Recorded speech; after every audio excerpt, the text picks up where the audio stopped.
ஒரு சின்ன கிராமத்தில் ராமு என்ற ஒரு ஏழை மனிதன் வாழ்ந்தான். அவரிடம் நிலமும் இல்லை, பணமும் இல்லை, பசிதான் இருந்தது. ஒரு மழைக்கால மாலை, ஆற்றங்கரையில் நடுங்கிக் கொண்டிருந்த ஒரு சிறிய வெள்ளை ஆட்டை அவன் பார்த்தான். தனக்கே சாப்பாடு இல்லாத நிலையில் கூட தன்னிடம் இருந்த கடைசி ரொட்டி துண்டை அந்த ஆட்டுக்கு கொடுத்தான்.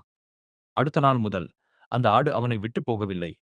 ராமு எங்கே போனாலும் அது அவன் பின்னாலே வந்தது. கிராமத்தில் இருந்தவர்கள் எல்லாம் சிரிச்சாங்க.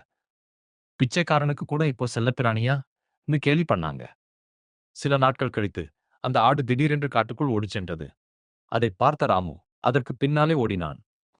ஒரு பெரிய ஆலமரத்தடியில் அது நின்றது. அது மண்ணை காலால் கீற ஆரம்பிச்சது. ராமு ஆச்சரியப்பட்டு கைகளாலேயே மண்ணை தோண்டான். அங்கே ஒரு சின்ன மரப்பெட்டி கிடைத்தது. புதையல் அவன் மனசு துடிச்சது. ஆனா பெட்டியை திறந்ததும் தங்கம் எதுவும் இல்லை. ஒரு கடிதம் மட்டும். அதில் எழுதப்பட்டிருந்தது, தானே பசித்திருந்தோம் உதவியற்ற உயிருக்கு தன் கடைசி உணவை பகிர்ந்தவன் உண்மையிலேயே தகுதியானவன்.